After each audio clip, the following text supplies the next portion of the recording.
Humans have great capacity for creativity and doing wonderful things, and then they have great capacity for doing awful things. Let's do one thing and not the other. I mean, that really sets the stage perfectly, doesn't it? It really does. So, welcome to this deep dive. You are probably here because you're starting a journey toward a more intentional life. Right. You're looking for practical ways to actually align your daily actions with your deeper values instead of just sort of drifting through the routine. Exactly. And to help you build that framework today, we are extracting the core concepts from a really fascinating new book. It's titled From Doctrine to Practice, A Field Guide to Ethical Life. And, you know, it's such a profound text because it completely refuses to read like some dusty philosophy manual. Oh, absolutely. The author really isn't interested in helping you achieve like perfect, absolute philosophical certainty or, solving abstract trolley problems. Right. We're not trying to reconcile Cotton Mill here. No, not at all. The premise is so much more grounded. The real danger in human life isn't usually massive, villainous corruption. Right. It's the quiet, everyday failures of judgment. The ones that just quietly pull us entirely out of contact with reality. Okay, let's unpack this, because the core problem this book identifies is just so relatable, but also incredibly insidious. It really is.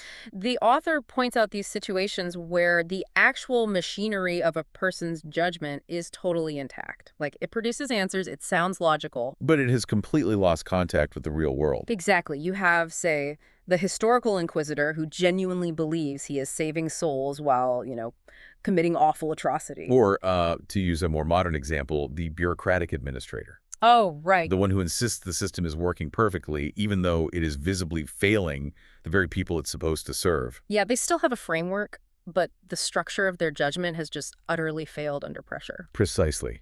Because to live intentionally, you first have to understand how you unintentionally lose your way. And the text identifies a really specific characteristic failure mode for this, right? It calls it drift. Drift, yes. Yeah. It's the slow, invisible erosion of character through just accumulated tiny accommodations. Just a little bit at a time. Right. It's the gap between your stated values and your actual behavior widening by just like a millimeter every single day. And the terrifying thing about drift is that it rarely feels dramatic, right? It doesn't feel urgent. Not at all. It feels entirely normal. And it happens because we are constantly subjected to underlying structural pressures. Okay, let's get into those. So the first one is this perpetual tension between belonging and significance. Right, so we want the safety of the herd, but we also fiercely resist being reduced to just like an interchangeable part of that herd. Exactly. We desperately need membership, inclusion, safety. That's the belonging piece. Yeah. But simultaneously, we want to be seen as unique,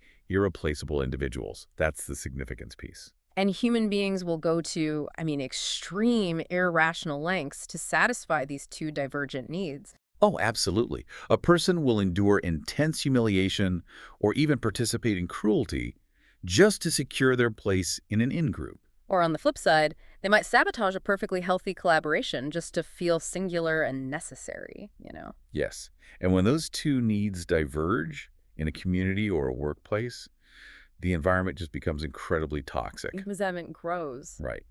But the real danger is that moral performance starts replacing actual moral practice. Oh, man. So you just stop worrying about actually being trustworthy. Yeah. And you start obsessing over, appearing virtuous to the specific group you rely on for belonging. You nailed it.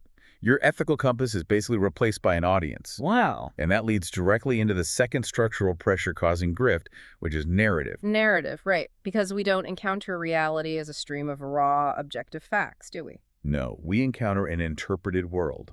You, me, everyone listening, we already possess this deeply ingrained working story about who we are. Like what we deserve and what information is valid. Exactly. And when evidence threatens that organizing narrative, we almost always defend the story before we ever evaluate the evidence. We filter reality to protect the protagonist of our self-story. And usually, this happens entirely below our conscious awareness. It's completely automatic. It's like, think of it like floating on an inner tube in the ocean.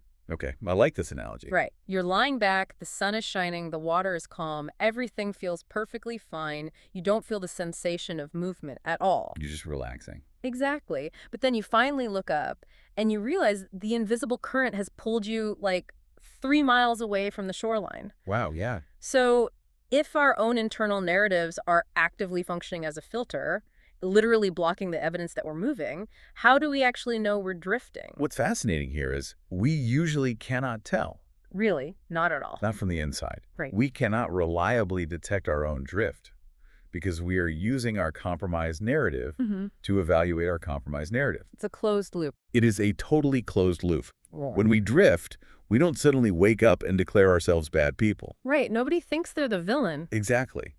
Instead, we begin using highly sophisticated language to justify behaviors and compromises that our basic conscience would have flagged as entirely unacceptable a year ago. Wow. So to stop this invisible drift, we can't just try to think harder. No, thinking harder inside the loop doesn't work.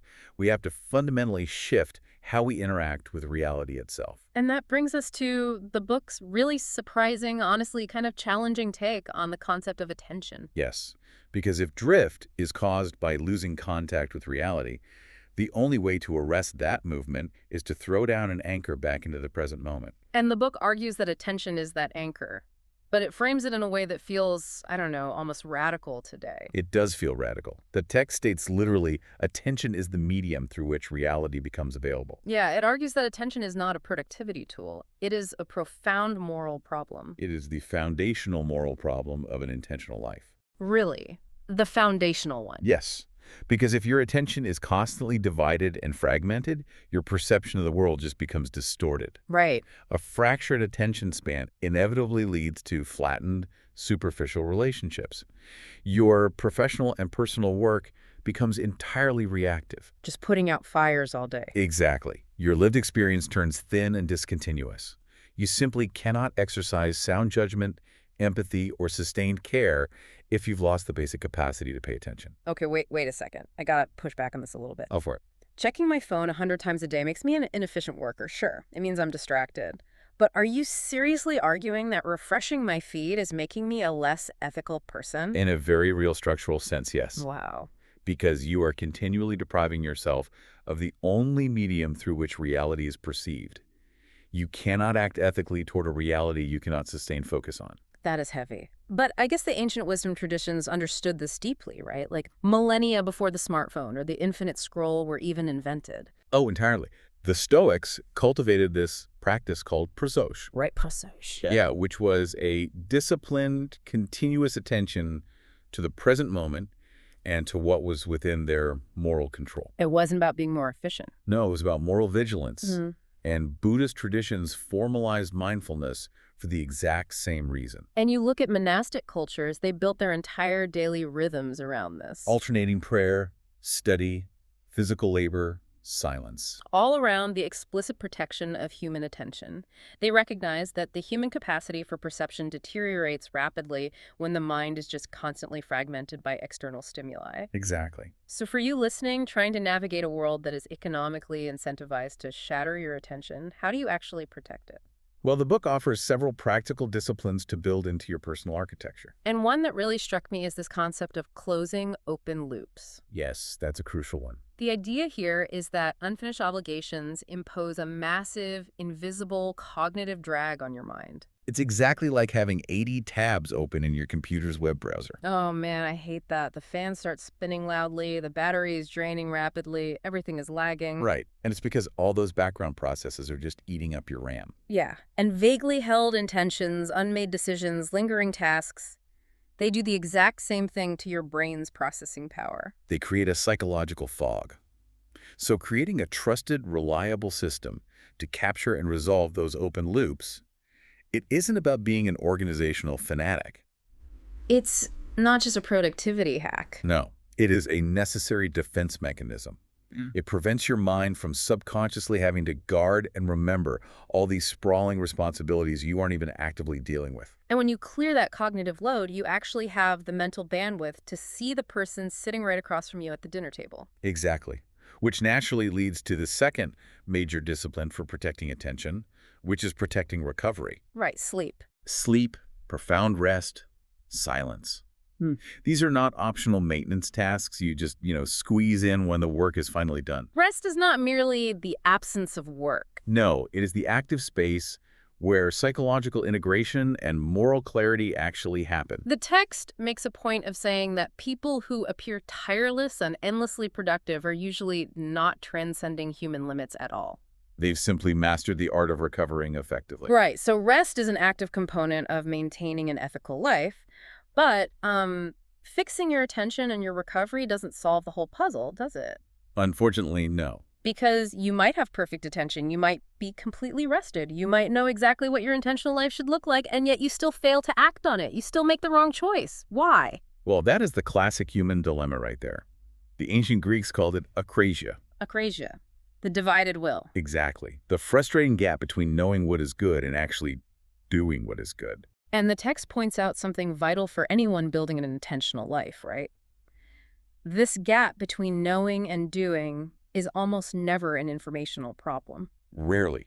You rarely fail because you just didn't possess the right data about what to do. Right. I mean, we know we shouldn't endlessly scroll late at night. We know we should be patient with our families. Yeah. We fail because the gap is social, environmental, and emotional. That's the real barrier. So what does this all mean? Looking at those environmental factors, it means we have been approaching the concept of willpower all wrong. How so? Think of it like this. Willpower is like a battery, but your environment is the actual wiring of the house. Oh, that's a great way to put it. Right. You cannot just plug a fully charged battery into a faulty, short-circuiting electrical system, try really, really hard, and expect the lights to turn on reliably. You just can't. You can't just try harder to be good if Yeah. your daily environment is perfectly wired for drift. That analogy captures the mechanics of the problem perfectly. And the book's solution is that you must own defaults before relying on decisions. Own defaults. Yes, you have to actively shape your environment. Because in the moment of choice, immediate pressures are incredibly concrete, while long-term ethical goods remain distant and abstract. Yeah, the cake right in front of me is very real, but my long-term health is like a vague concept. Exactly. So you have to lower the friction for the behavior you want and dramatically raise the friction for the behavior you want to avoid. So if you want to read more philosophy, place the book on your pillow when you make the bed in the morning. And if you want to stop the late-night doom scrolling, the phone charger literally cannot be located within physical reach of your bed. It's about designing the terrain of your life so that the path of least resistance is the one that actually aligns with your deeper values. Yes, but there's another, more internal piece to bridging this gap between knowing and doing. And it goes back to the subconscious stories we tell ourselves. Ah, the narrative again. You have to interrogate and change your narrative around effort. What do you mean by that? Well, if you walk around with a deeply held, unexamined story that says, if I'm doing the right thing and if I'm living authentically, it shouldn't feel this difficult. Oh, I see. Right. Hmm. Then the moment you face real, painful friction, you will quit. You'll just abandon the effort regardless of what the objective evidence says. Exactly, because your internal story told you that difficulty is a sign you're on the wrong path. So you have to ask yourself, what stories about comfort and effort are you currently inhabiting, and what truths are those stories protecting you from? It's a tough question to face. It really is. Okay, so let's review. We have anchored our attention in reality, we have shaped our environment to support our defaults, and we are actively examining our internal stories. We're building a solid foundation. We're constructing a robust architecture for living intentionally. But how do we ensure this structure doesn't just quietly rot from the inside out over the next 5 years? Right, because drift is always pulling at us. Exactly. We need a rigorous standard to continuously test our lives against. And the book argues that the ultimate standard isn't absolute, unshakable philosophical certainty. No, it's a concept called auditability. Auditability. Auditability is perhaps the most powerful tool in the text. It's defined as a standard that is weaker than certainty, but stronger than sincerity. Stronger than sincerity, that's a key distinction. It is, because sincerity is simply not a sufficient standard for an intentional life. Because of that narrative blindness we talked about earlier. Exactly. You can be entirely deeply sincere and be catastrophically wrong. Right. Your narrative can blind you while you remain completely earnest. Yes. And conversely, absolute certainty is just too high a bar in a complex, ambiguous world. So we aim for auditability, which means the load-bearing assumptions in your life, your career choices, your relationship dynamics, your ethical compromises, they must be visible. And they must be subject to real adversarial testing. And a massive part of that testing process is knowing exactly when you need to distrust your own judgment. Yes, the suspension protocol. Right. The book lays out the suspension protocol. Basically, internal tripwires that should make you hit the brakes and say, wait, my judgment is likely compromised right now. I need to suspend my decision making. You have to map out the specific conditions under which your personal architecture is most likely to fail. So, what's an example of a tripwire? Well, one major tripwire identified in the text is a situation combining high stakes, severe time pressure, and unusually smooth consensus among your peers. Oh, that's interesting. So, like, imagine a boardroom or a family meeting where a massive life altering decision is being rushed through and everyone instantly agrees without debate. Right, that isn't a sign of brilliant clarity. It almost always means the field of consideration was artificially, dangerously narrowed. Just to protect the group's sense of belonging and significance. Exactly. Another critical tripwire is noticing when valid dissent is treated purely as an annoyance or noise rather than, vital information. Or when you find yourself needing increasingly elaborate, convoluted justifications for an action that ordinary basic decency would have rejected immediately. Yes, when you're twisting yourself into pretzels to justify something. Here's where it gets really interesting. Because the most crucial rule of auditing, the absolute bottom line law of this whole framework, is this.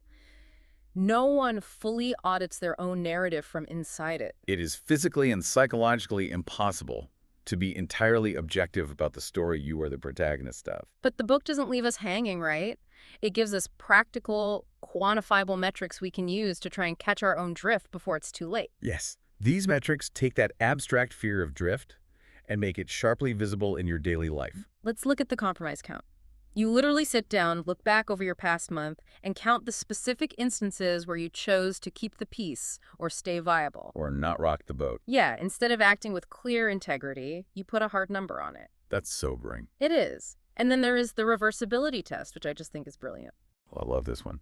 Let's say you've taken a hardline stance on a controversial project at work, or maybe a rigid position in a family dispute. Okay. The reversibility test asks, if new, undeniably contradictory data came to light tomorrow, how hard would it be for you to publicly change your mind? Right.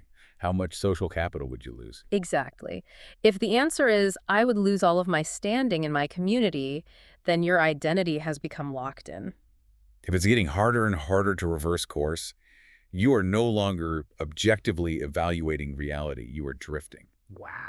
If we connect this to the bigger picture, all of these metrics, the tripwires, the compromise counts, the reversibility tests, they all point to the absolute non-negotiable necessity of the external witness. Right, because you cannot ultimately audit yourself. Exactly. You must have someone entirely outside your immediate incentive field to hold up a mirror. So this could be like a professional therapist, a religious confessor, or just a fiercely honest companion. Yes, but the key is that they cannot be someone whose own belonging, significance, or livelihood is tied up in your decisions. So a spouse might not actually be the best external witness for a risky career change because they obviously share your financial incentive field. Precisely. You need someone independent enough to look at you and point out exactly when your sophisticated self-story no longer matches the reality of your behavior. It's an incredibly humbling requirement, admitting you need that outside check, but it's also incredibly freeing. It is. You don't have to be perfect. You just have to remain auditable. And that realization brings us to the core summary of what an intentional life actually is. It is not a final destination. Right. You don't just wake up one day, finish the checklist, put your feet up, and declare, I have achieved perfect ethical balance. No, the book uses this really beautiful phrase to describe the reality of the practice: dynamic stabilization. Think about a spinning top on a table. It remains upright and balanced not because nothing is acting upon it, but because correction is occurring continuously. Yes, it is constantly making tiny, imperceptible micro-adjustments against gravity and friction to stay centered. That is what an intentional life looks like in practice. Character is an active daily practice, not a possession you acquire and put on a shelf. You are continuously pushing back against your own flawed reasoning. Continuously relying on your external witnesses for perspective. And continuously redesigning your environment to close the gap between what you know is right and what you actually do. And you must maintain this continuous effort because the terrain of reality just keeps shifting beneath you. Exactly. The fact that the practice is difficult and the fact that the work is never permanently finished is not a flaw in your personal system. No, it is the clearest possible sign that you are actually awake, paying attention, and staying in contact with reality. Beautifully said. So we have walked through this incredible practical architecture for your personal life, anchoring your attention, owning your defaults to overcome acrasia, ensuring auditability, and relying on the external witness. But we want to leave you with a final provocative thought to mull over. Yes, something that builds on everything we've unpacked today, based on the book's fascinating discussion of scale. The book makes a deeply compelling argument that these exact same invisible pressures, the gravitational pull of belonging versus significance, the blinding nature of narrative capture, and the slow, normal-feeling creep of drift, they do not just operate inside your individual psychology. They operate at massive scale. Yes. They drive the behavior of large institutions, layered bureaucracies, and across whole civilizations. So here's the question we want to leave you with. Once you have successfully built this personal architecture of intentionality, and once you have finally learned to drop your anchor and stop your own personal drift, how will that change the way you survive and participate in the massive, deeply flawed systems you are forced to interact with every single day? Right. How do you maintain your hard-won integrity inside a workplace, a political party, or a society that is actively visibly drifting? It changes the nature of the challenge completely. Once you are stable, it asks you to step up and become the external witness for the drifting systems you inhabit. It really does. It's a huge responsibility. Keep asking those hard questions, keep auditing your reality, and remember the next time you feel like you're just comfortably floating on that inner tube under the warm sun, make sure you look up. Check the shoreline. Do not let the invisible current decide where you end up. Thanks for joining us on this deep dive.